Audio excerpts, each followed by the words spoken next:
I would like to welcome everyone here. I'm your host, I'm Davian, and we are going to share a conversation with really great exponents of Agile coaching. Just in case you don't know them, I'm going to introduce them. We are taking full advantage of the virtuality here because each of the speakers are not only from different countries, but they are from different continents. And I also think that this panel here is very diverse, not only from their location and cultures, but also from their experience. So I hope we are going to have a very fruitful conversation here. All the speakers that we have today, they are leaders in their communities. They all work developing Agile leadership and helping in Agile transformations. And I think that's why we have almost 200 people connected right now. So let me introduce them very briefly. So representing our Latin America point of view, we have Camilo Velázquez. He's from Colombia. He has trained hundreds of Agile coaches. Despite of being very young, he has 10 years of experience working as an Agile coach in different countries, industries, and also scaling Agile. So how are you, Camilo? You can speak.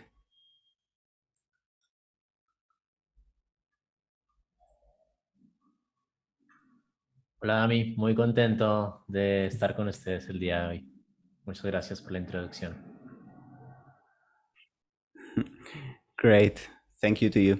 And from North America, we are honored to have Lyssa Adkins, who is one of the most known references in Agile coaching because of her great contributions during the emergence of the Agile coaching profession. In 2010, she published a book, which is one of the best ones on Agile coaching ever written. Everyone should have one of those books in the bookshelf. So she's connecting from her backyard in Virginia. How you are feeling today, Lyssa?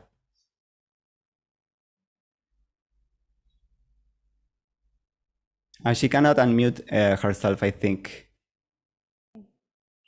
I'm really good from my backyard, and you can see my dog has just joined us. So there, let you know what Nikki looks like. There he is. So he'll have great things to say, I'm sure. Yes, we are pet friendly, so he's welcome. Okay, from Europe, we have Janlén. He lives in Stockholm. Jimmy creates high quality contents. He writes books and he's a YouTuber. You should see him.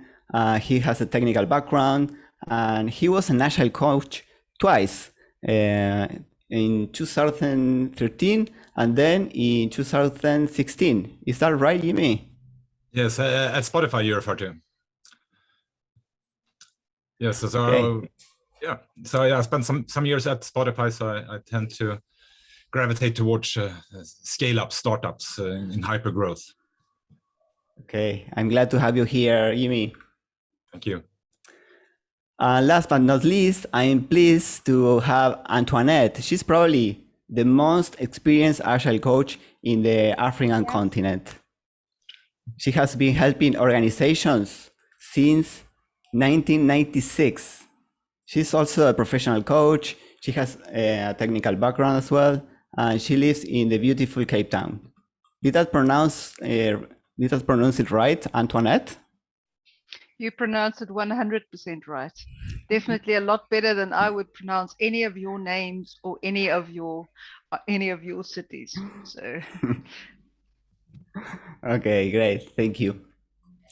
So just to start, instead of having a formal structure interview, I would ready to have a Fishbowl conversation. There is people asking if we are translating.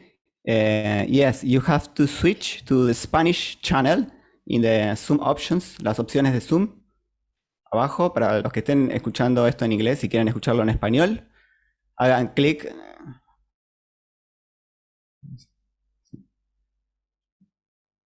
Interpretación, van a ver un globo, un planeta, y ahí pueden cambiar a español.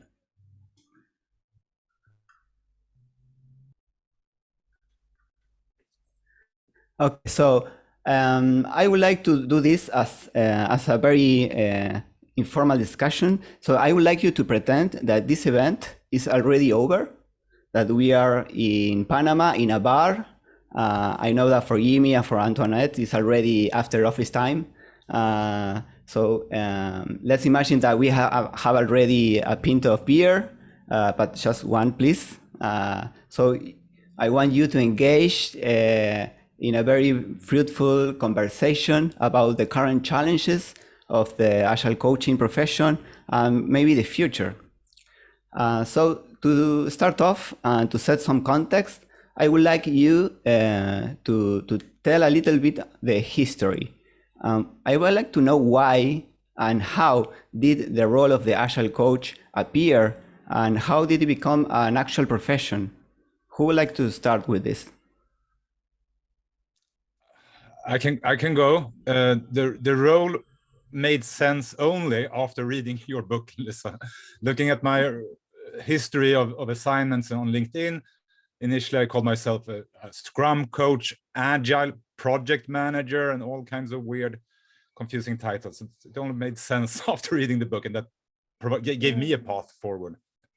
I'm glad to hear that, because it was actually from XP coaches like Antoinette that I learned the idea that that what we would need to do is, of course, technical practices, but also human systems practices to help teams with conflict and collaboration and everything else. So I think, if we could go really far back, I think the idea of coach, the word coach, came from the XP community.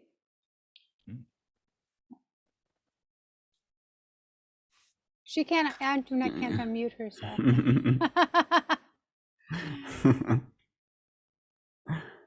Thank you. Now. Thank you. Yes, thank you. So I also think that, in the beginning, when we learned from the experts in software development to approach things in a different way, it was kind of a technical thing. I think I looked at the role of Agile coaching when I realized, well, actually, it's a mindset change. And where with mentoring and training, you can affect process changes and technical practices. If we start looking at mindset changes, we really need to have a different approach. We really need to have a much more invitational, much more gentle, a much more human-centered approach than anything else. So I was really glad when, with the first time I learned about the Agile coaching competency framework that Lyssa and Michael Spade came up with, it fell into place. So all of a sudden I had names for some of the things that I was doing or wanting to do or needing to do in teams and in organizations that I didn't actually know what I was doing and how to isolate the different bits and pieces. So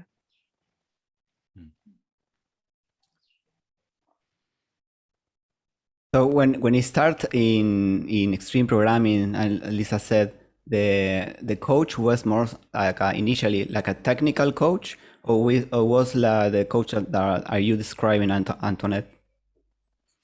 yes, I learned that stuff from I was very fortunate, here in Cape Town at the southernmost tip of Africa. The team that I was with, we worked with Martin Fowler for a while. One of the original 17 and, one of the original XPs immediately after he had done with Kent Beck and Ward Humphries, when they had done the initial really big C3 project in the States. And it was technical practices at that point, so how do you do continuous integration? We were a small talk team, so how do you integrate every day? How do you make sure that everybody starts with the same workspace? We actually had a separate machine, a physical machine, where you went to go and integrate your code every afternoon, and all the unit tests had to be green before you could go home, so that you were ever only just you know, one day, if you went completely the wrong way, you will just one day off from what the rest of your team did. So that's how I learned, you know, for me, it was all around software. And I was really perturbed when things started happening in the 2000s and people got this really heavy focus on, you know, you have to do this event and you have to do, don't tell the Scrum Alliance because I'm a certified Scrum coach these days, but, you know, there was such a big emphasis in Scrum on following all the events and following all the ceremonies. You know, it was, I thought, well, where's the emphasis on software development gone to, you know? So for a long time, to me, that was lost in the Agile community. You know, people were focused on doing Scrum and left the software practices behind, even to some extent neglected the fact that Agile is a philosophy. You know, we need to think differently, we need to approach people differently, we need to make decisions differently. So, you know, I was really glad when the emphasis came back to technical coaching. And I think that was, to me, one of the gifts of the competency framework as well, that there was a very, you know, there was an entire segment devoted to technical mastery, which, you know, which brought the focus back into that. So. No, very interesting. And how do you see that the Agile coach, the role has changed from that original conception after many years and changes in the state of the adoption of agility and the different backgrounds also joining in to agility, and now we have Agile coaches that came from another backgrounds, not just from IT. So what does it mean for the Agile coaching? Bueno, a ver, le doy mi perspectiva un poco transparente ante Lyssa, Jimmy y Antoinette, que me siento un poco novato hablando con ustedes, pero bueno, quería poner un poco la cuota latinoamericana en este espacio.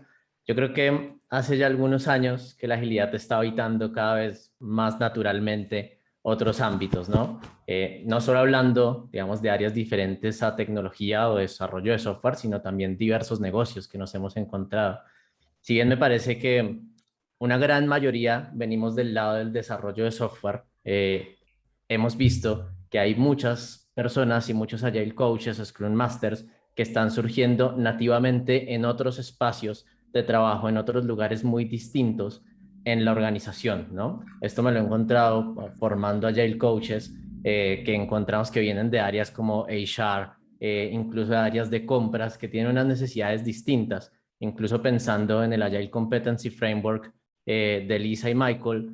Muchas veces cuando llegamos a esa partecita de la pata técnica, resulta bastante complejo empatarlo, ¿no? ¿Qué es para mí la parte técnica cuando soy un Agile coach que no tiene ni idea de tecnología, que nunca desarrolló software, que nunca acompañó un equipo de software?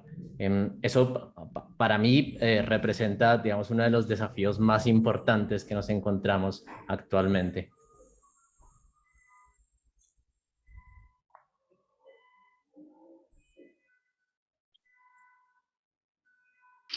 Camilo, how does that show up? How does that show up? Yes, how does that show up?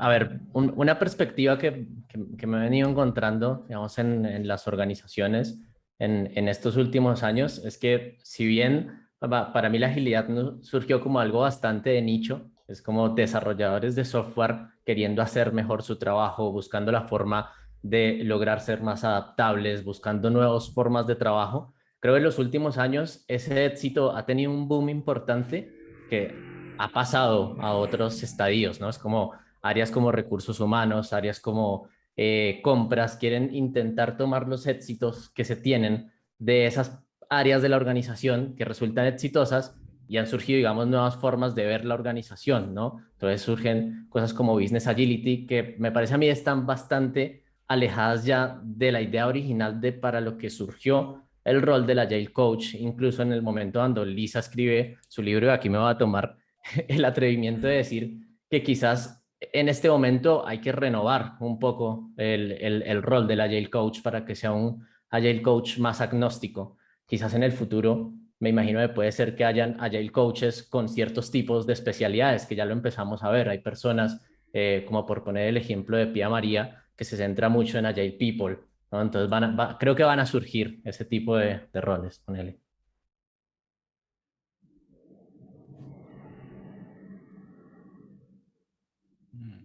Sorry, can I just say a little something here? Can I just say how fantastic this technology is? Yes. It's the first time that I've used this technology. It's just, yeah, it keeps on amazing me. Sorry, that was a whew. The technology and the ability of Monse and Santi translating. Yeah. Yes, thank you, Absolutely, interpreters. absolutely. Yes, thank you. Yeah. Well, I what you want to, said. yeah, since my work was invoked directly, I just want to respond to that a little bit. So I totally agree with Camilo. You know, although what's written in the Coaching Agile Teams book still is valuable and valid for so many organizations and so many places where people are starting, you know, the state of the art of agility has advanced a lot in the last 10 years. We use Agile now in every possible place inside of organizations, inside nonprofits, inside of our own lives, on and on. And so what I love about what Camilo is saying is that it helps us get down underneath this obsession we had with practices, which I think was necessary for a while, you know, because people always ask me, like, what's first, being or doing? You know, I want people to be agile, but all they're focused on is doing agile. And I'm like, well, it's neither, because, you know, sometimes you have to do a little bit of doing to get people to the idea that this is a little bit different. And then they go, ooh, I have to be different now. And you go, yeah, you do. And then that gets to be a little bit too much. And then they need a practice for doing it. It's like, it's more like an infinity symbol of going back and forth. And I think we can look at this over the era too, over the last 10 years, 12, 15 years or so that Agile has been more mainstream, is that maybe we're at a moment now where we can get to what are the principles and values underneath those practices? Because those practices are just one known pattern that most of the time deliver those principles and practices, right? And so I don't think it's necessarily new, but we're finally ready to do it. We always go back to the mindset. Yeah. And sometimes you need to, it's hard to think yourself into a new way of acting. It's easy, but you can act yourself into a new way of thinking. So I like what Camilo said as well, because in the beginning, the Scrum Master role is pretty well defined. And I think early on, the Agile Coach was maybe just the Scrum Master ++. I was supporting, helping several teams. But for every year, or the last 10 years, I think the role of the coach have kind of expanded, or different people have expanded in different directions. And we're still calling us Agile Coach. On my LinkedIn profile, I write bureaucracy therapist, or cultural acupuncture, or cross-company pollinator, or visualizer, or teacher. So, and I rarely use the word agile when working. I'm talking about the practices and options, and trying to teach and help and show people how to think and reason differently, maybe collaborate differently. I think that role. But I do believe still that the Scrum Coach is needed and wanted in some places, because you need to get going initially. And once you start doing things differently, that will propagate throughout the organization. You realize that our old ways of thinking about the bigger picture, or our culture isn't matching, or leadership isn't matching. Yeah, I think that okay. I would like to move on to another question. Sorry for changing a little bit. This is a concern that many Agile coaches have. There are companies that have internal Agile coaches teams as full-time employees. There are others that prefer to work as a consultant. So for the Agile adoption, what do you think that is the best strategy? Can actually an external consultant lead this change mindset that you are proposing that coaches do, being external, have something that have to be done from leaders inside the company? So, but also provided that the coaching is like a temporary process, do you think it's good to have internal coaches doing this and not knowing when to move to another team or another company? What do you think that is the best strategy for this? I want to jump on this one. First, I'm not sure I believe that coaching is something temporary. Just because your soccer team wins the tournament this year doesn't mean they don't need a trainer next year, right? So I think you can always benefit from that kind of muscle or support.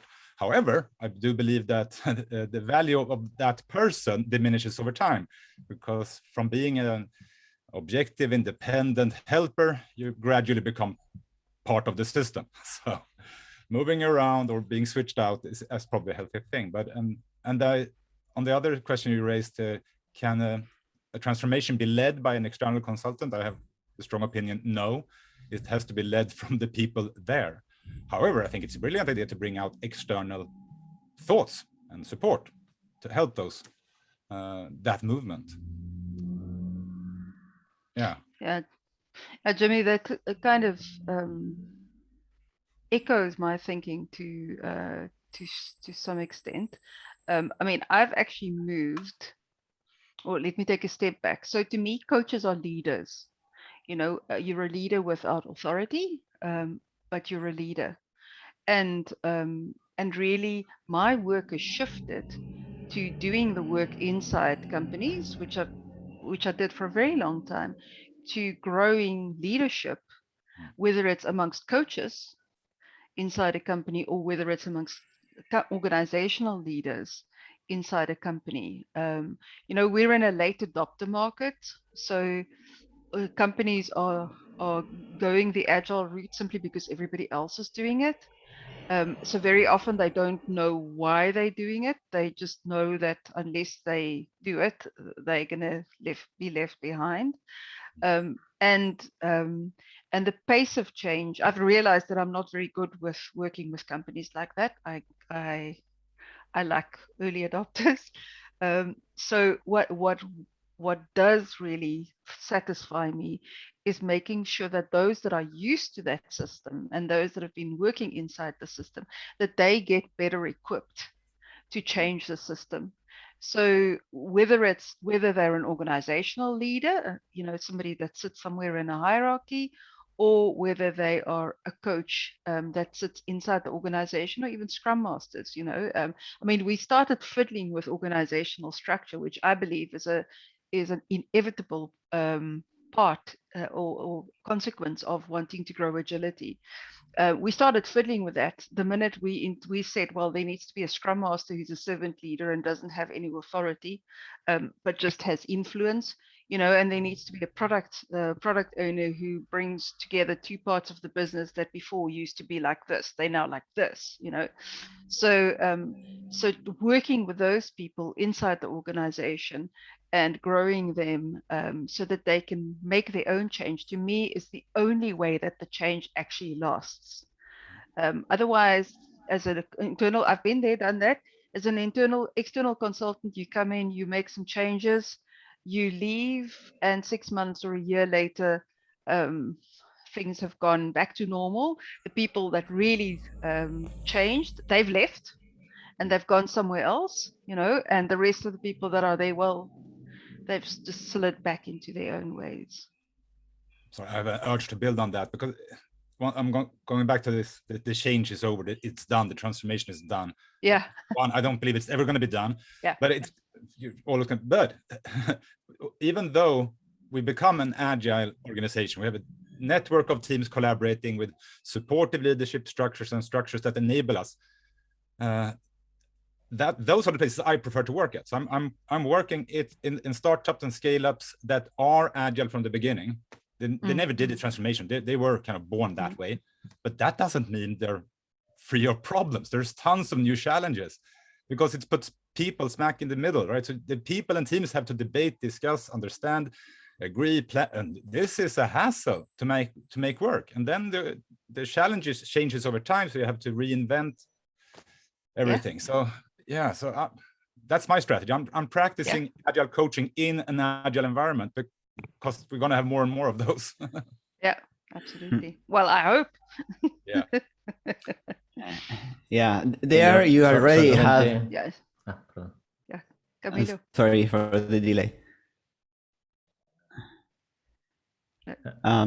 So let me say something. Jimmy, there you already have the agile mindset because it's a company that start with that mindset. I see a big challenge as an external coach when you are hired with the expectation of making a transformation in the company that is not agile mindset born. It's like more have more traditional mindset, but still feel the urge to work in an agile way. So you go as a consultant or as an external agile coach to help that, but probably the mindset is not already there. And so what do you do there? You try to change that mindset, or you ask for preconditions to start helping them in the journey of agile transformation?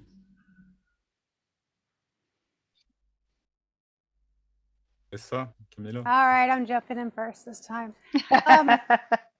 So I would say there are two things to consider. One is that there is this really important time when, as an Agile coach, you enter a new organization, or if you're inside an organization as a Scrum Master or Agile coach. Now, I consider a Scrum Master to be an Agile coach, just in the sphere of one or a few teams. But when you're inside an organization, when you move from team to team or from situation to situation, any of those times is a golden moment to be really clear for yourself. What do you need in order to actually do what they've asked you to do? And will they give it to you?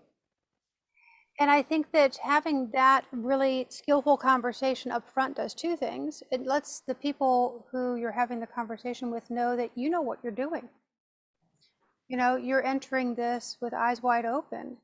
And number two, you're going to find out if you're going to get the things you need.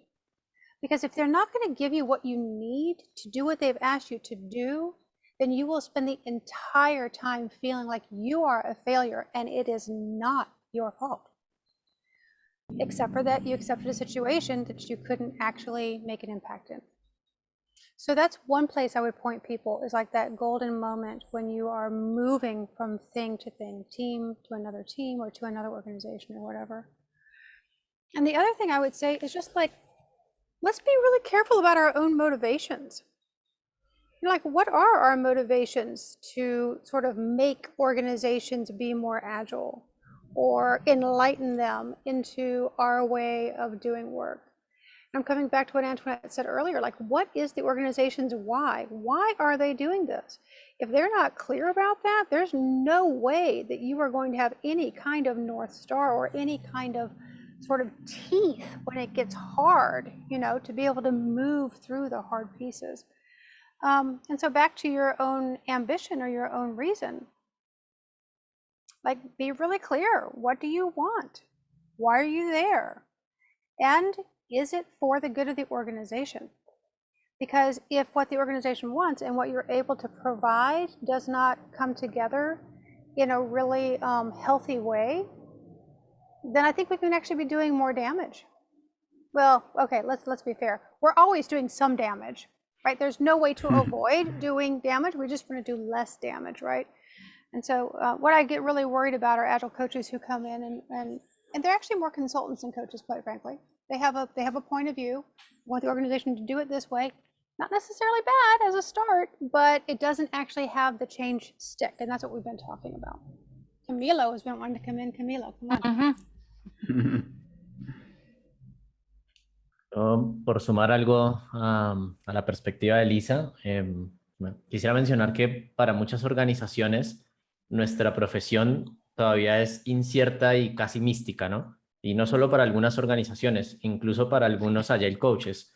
Muchos Agile Coaches ni siquiera conocen a lo mejor el libro de Lyssa o no conocen el Agile Competency Framework, ¿no? Porque ser Agile Coach por estas épocas es tan sencillo como ponerme en LinkedIn Agile Coach, ¿no? Eso, digamos, hace que haya como ese misterio detrás de lo que hacemos, que resulta que sea complicado y que muchas organizaciones no tengan claro para qué contratan un Agile Coach, tanto el interno como el externo, ¿no? ¿Qué es lo que estoy buscando? Y Antoinette lo mencionaba hace ratito, ¿no? Es como muchas organizaciones lo hacen porque otras organizaciones lo están haciendo y es algo interesante y tengo que subirme al bus porque tengo que ser ágil, ¿no? Pero detrás de eso, ¿qué motivaciones hay? Nuestra responsabilidad también por ahí como Agile Coaches es entender en dónde está, como mencionaba Lyssa, la organización para ver qué tipo de ayuda podemos ofrecerle. No todas las organizaciones necesitan en su momento una transformación ágil que implique montar una nueva estructura. Necesitan a lo mejor vivir otro tipo de experiencias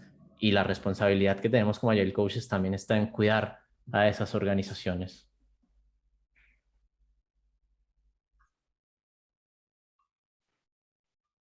I mean, if Agile doesn't change anything in terms of the health and the benefits that an organization is experiencing, then what on earth are we doing? Might do it. Yeah, it's just moving deck chairs around the Titanic, as they say.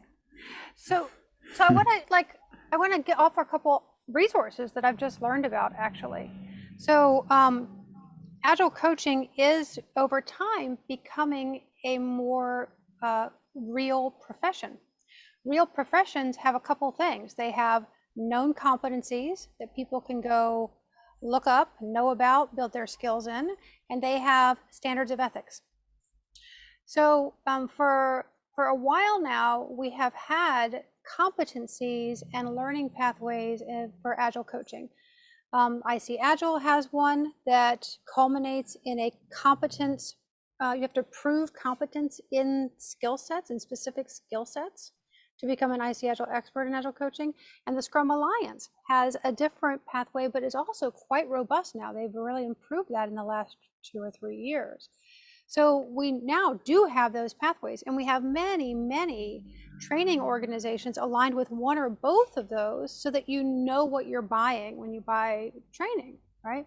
So that's one, is competencies. The other is code of ethics. And I didn't know this until yesterday. I was thrilled to find out that the Agile Alliance's code of ethics for Agile coaching has resulted in a draft code of ethics, which is beautiful, clear, simple, deep, all of those things, and situations. So they give you situations and they say, here is an ethical response, here's an unethical response, here's a gray area response.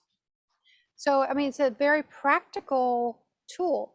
So, because Camila was saying, they don't know where they're buying. These hiring managers and these hiring companies, especially, consulting companies that are just hiring to augment staff and sort of organizations, they have no clue what they're hiring for, none whatsoever. So it actually is our job to educate them. And one of the ways we do that is by building up our own skills through these known competencies and living that standard of ethics ourselves and educating them about it. Oh, I'm gonna Google that immediately afterwards. It's so beautiful. I've just put it in the chat. So yeah, please, what they are asking is they are asking people to read it and comment on it. And I can promise you, because I've seen it myself, if whatever comments you give them, they will take into serious consideration. It's open to us as a community at this point to help shape it. So I've put it in the chat. This is great. Okay, I want to flip the angle on this one because I feel empathy for companies trying to figure out which coach to hire. But I also think that they will hire what they want, not necessarily what they need. So some companies will hire an Agile coach to challenge them. Another one to tell them what to do. Another company will actually hire a framework installer, so a safe expert. So and if I go and say, no, if you get me, I'm going to challenge you. And mine's, no, go away. We need a framework installer. Where is that person? So even though this effort is brilliant, and I'm really intrigued by it, I think yeah, we probably need to educate companies Yeah. on not only We what they- definitely do. I used to do a thing here Yeah. locally where I would educate the recruiting companies. I would bring in the heads of all the recruiting companies that in my local area and just say, let me give you an Agile 101 and tell you why you can't just take a project manager and throw them into a Scrum Master role. Because that's like a 50-50 chance of success, maybe at best, right? So, you know, I would love for us Agilists to do more of that in the companies that we're involved in. And I would say, Jimmy, that you finding out they wanted a framework installer and you were providing something else is success. Because the faster you find that out and the faster you do not get into a misaligned situation, that's the way to go. Okay, that's a great discussion. I found that the code of ethics is paramount as we have agile coaching role like spreading in different directions and have diversity of kind of agile coaches. I think I found this valuable. I would like to move to our last question regarding the future of the profession of agile. So I know that you don't have the ball to guess the future, but I would like to reflect on where do you think that the agile coaching is moving towards? What is the future? And what will you say to agile coaches that we have many today connected, listening to you? What will you recommend them to keep providing value in the future? Can I jump on this one? If you're an agile coach, I think, and you want to get ahead of the herd, stop being an agile coach and take on a leadership position. Become the CTO or CEO, because as an agile coach, if you're only agile coach, you're going to hit the ceiling. Because if I'm coaching leadership, they have a hard time listening to me since I haven't led an organization. I don't know their pains. So maybe just aim to be a great agile leader and then use that authority of experience with you. I don't know. That's my thought when I pre-read the question here. It's interesting that you say that, Jimmy, because for the first time I see we've now in the the number of years that the agile movement has been going, we've grown people up to be those organizational leaders that agile coaches dream of. So that's one place I see agile coaches go. The other place I see agile coaches go, I mean, there's been a distinction between team coach and enterprise coach, where enterprise coaches pull in a lot more organizational development, leadership development, etc. So that certainly is happening. And also I see more and more agile coaches get professional coach training. So there's a merging for me between agile coaches and organization OD people, organizational development people, and leadership people. And there's also a merging between agile coaches and professional coaches. So there's I believe that the agile movement in software was just a little bit ahead of its time in terms of bringing in a really different way of running organizations, leading them, shaping them, etc.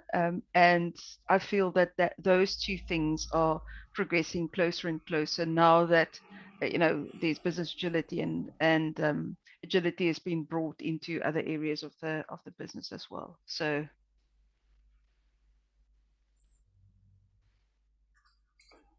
Me Great. encanta lo que menciona Antoinette. Yo creo que la agilidad, pensando en la respuesta a la pregunta de Ami, se va a ir no alejando, pero expandiendo cada vez más allá del desarrollo de software. Y veo que una competencia está empezando a surgir muy fuerte, es el diseño organizacional, ¿no? Pensar nuevas estructuras para las organizaciones. Así que quizás el consejo que podría dar es centrarse en estudiar y entender cómo funcionan las estructuras de una organización, cómo rediseñarlas para que puedan acoplarse mucho mejor a lo que buscamos con el mindset ágil.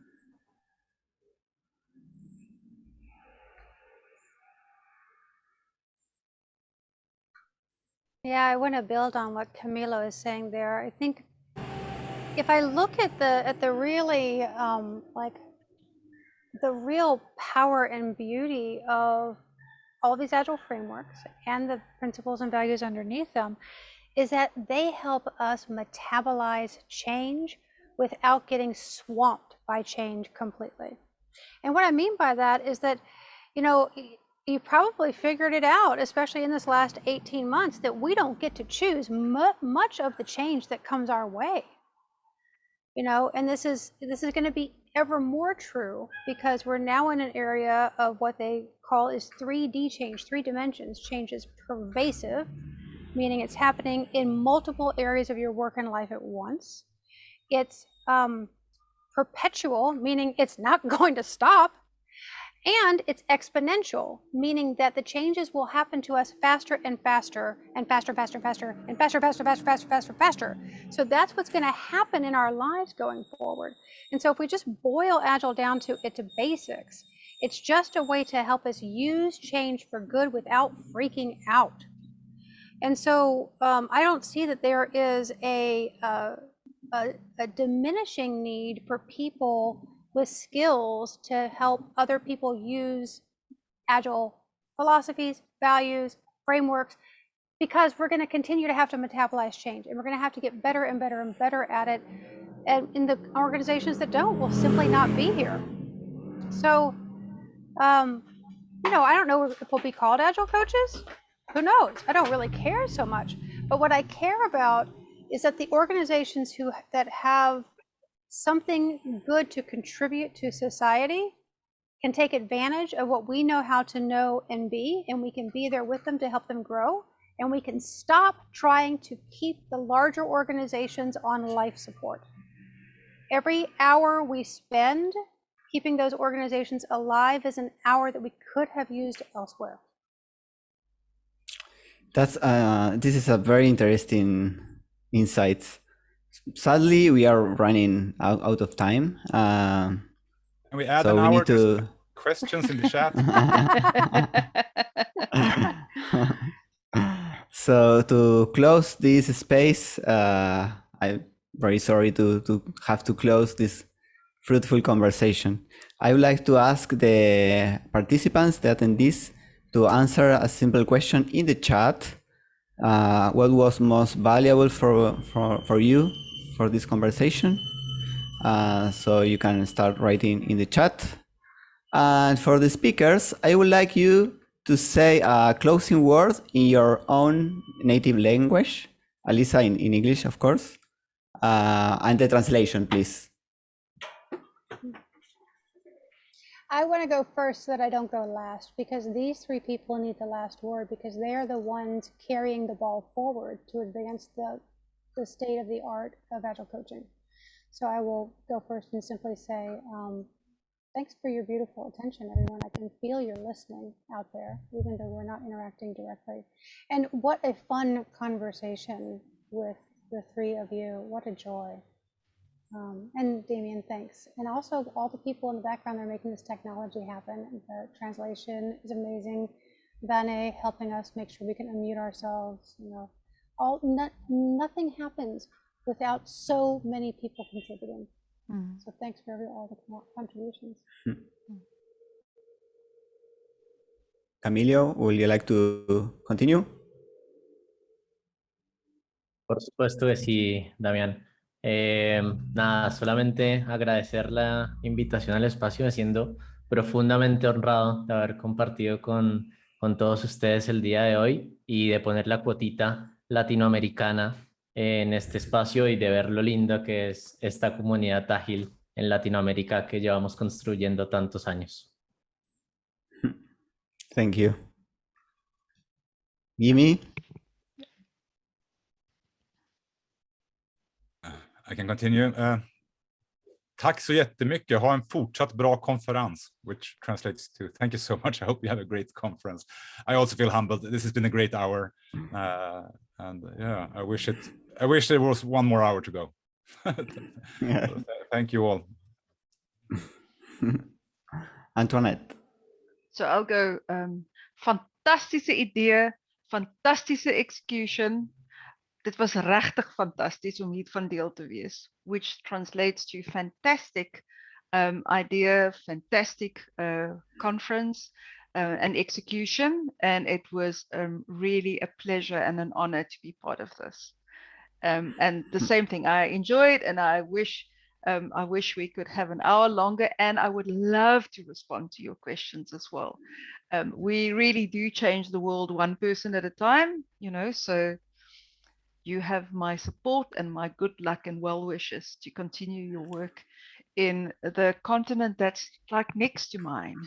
So nice to hear that. And you are receiving a storm of congratulations and thanks in the chat from everyone here. And I would like to thank you for everyone for joining us in this conversation. It was definitely an exciting time putting together all the different points of view. So thank you, Lyssa, Antoinette, Jimmy, Camilo, and also the translators, Montse and Santi. We have someone doing the graphic recording, Debbie, so we will hope to see that later on in the sketch. It will be posted there. Vanessa for hosting the room.